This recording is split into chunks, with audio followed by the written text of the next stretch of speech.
na parte de segunda-feira, sinal de preocupação.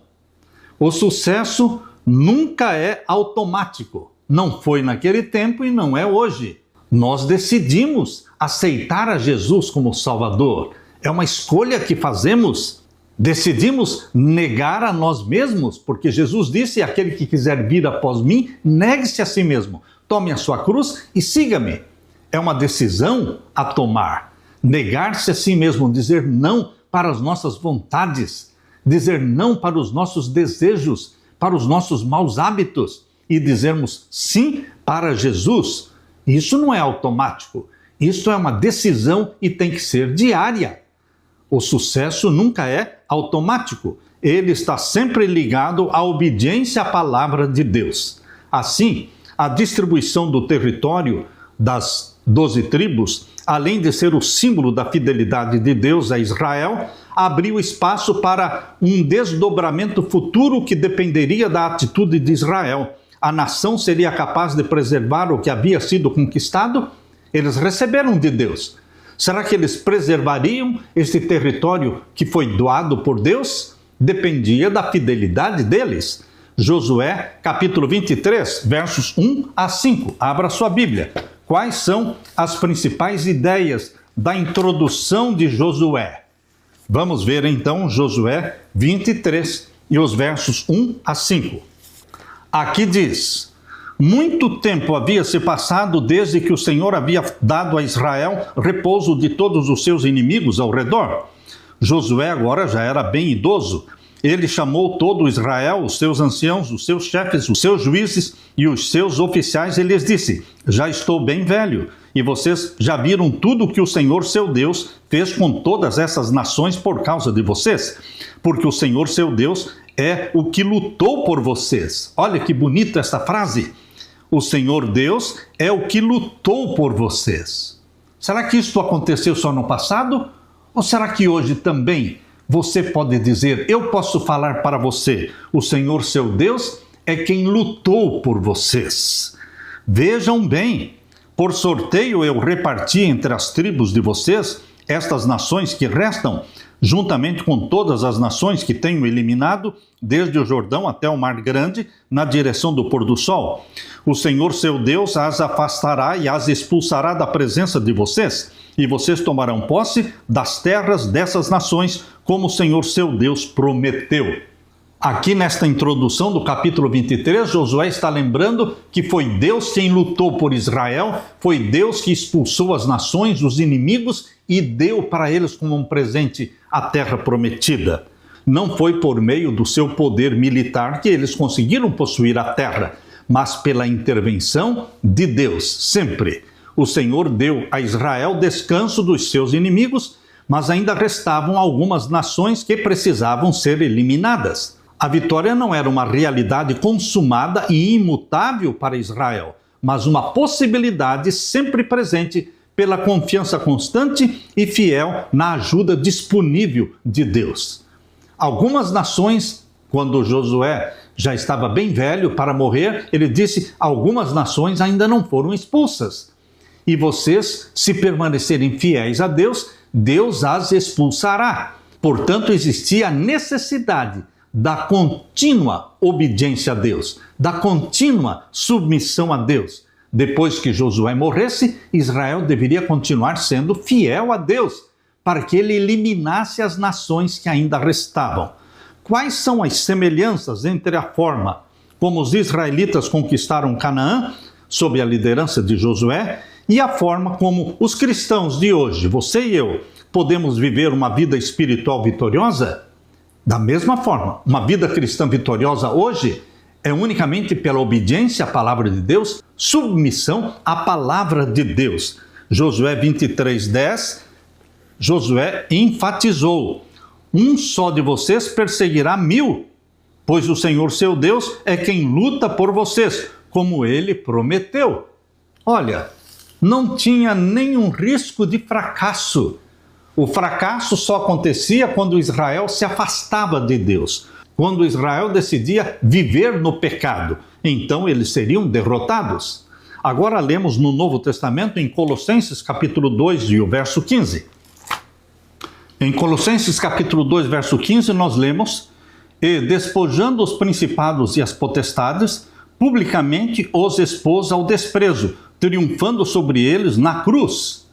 O triunfo nosso é na cruz. Cristo venceu Satanás, esmagou a cabeça da serpente. Satanás é um poder vencido.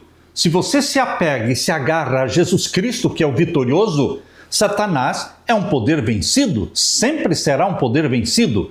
Mas se você larga de Jesus Cristo, se você não se esconde em Jesus Cristo, Satanás não será um poder vencido na sua vida.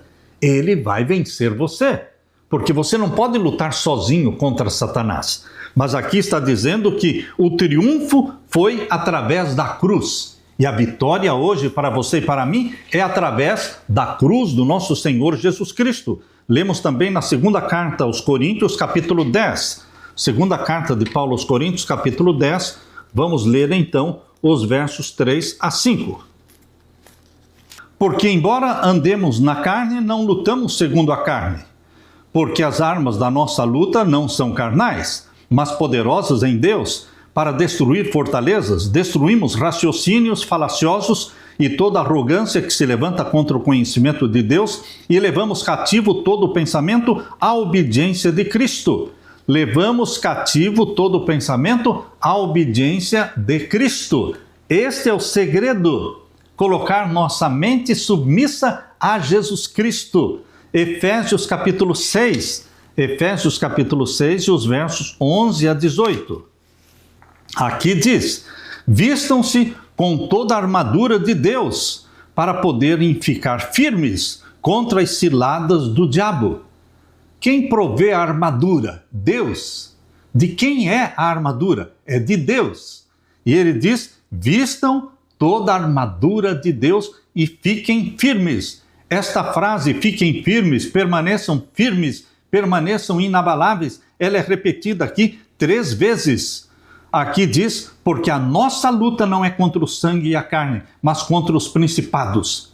Você está lutando contra os demônios, contra aquele que se rebelou no céu e trouxe com ele a 1/3 parte dos anjos que se tornaram demônios. Você está lutando contra estes demônios.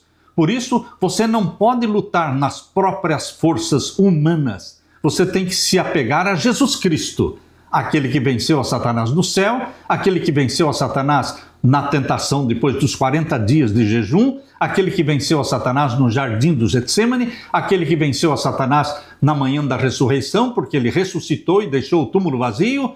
Ele é o vitorioso. É a ele que você tem que pedir e buscar e suplicar, e ele derramará sobre você o Espírito Santo, que fará de você o templo do Espírito Santo e vitorioso sobre o pecado. Você crê na vitória sobre o pecado?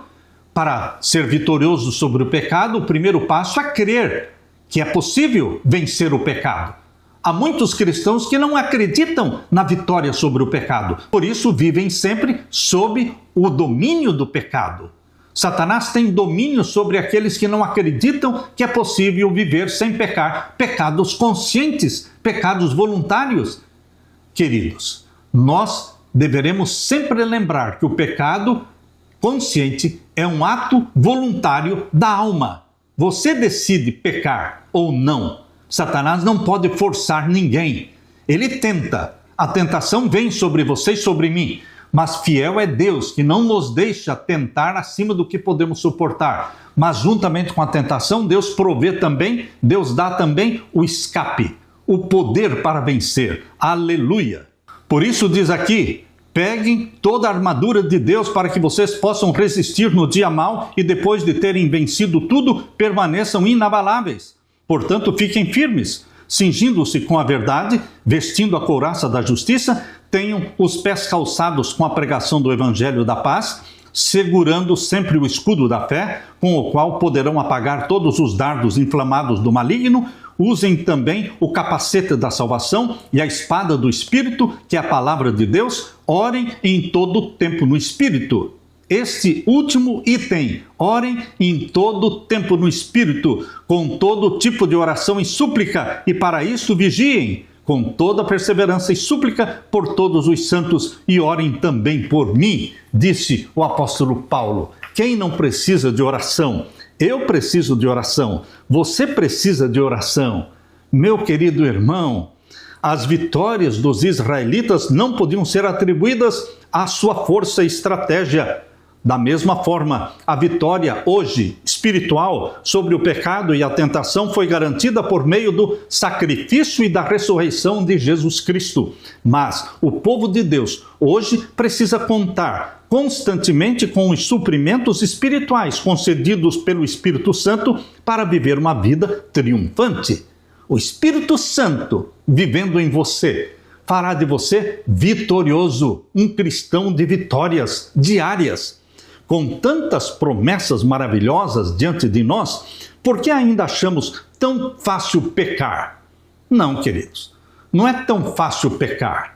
Não é tão fácil magoar o coração de Jesus. Aqueles que vivem desconectados, aqueles que vivem longe de Jesus, para eles é muito fácil pecar. Mas para você que tem comunhão com Jesus Cristo, não é fácil pecar consciente. Não é fácil pecar voluntariamente, não. Queridos, nós sentimos repulsa pelo pecado. O pecado nos é repulsivo, ofensivo, assim como era para Jesus. Como é que o pecado pode se tornar repulsivo para você? Unicamente se você se mantém fiel a Jesus Cristo, estudando a sua palavra todos os dias, orando todo o tempo e testemunhando. Estudando a palavra, orando, testemunhando. A palavra de Deus afirma que o Espírito Santo desce e habita em você. E então o pecado se torna repulsivo. Você não se sente atraído pelo pecado, e sim repulsa pelo pecado. Era assim que acontecia na vida de Jesus Cristo. É assim que tem que acontecer também na sua e na minha vida. Aleluia!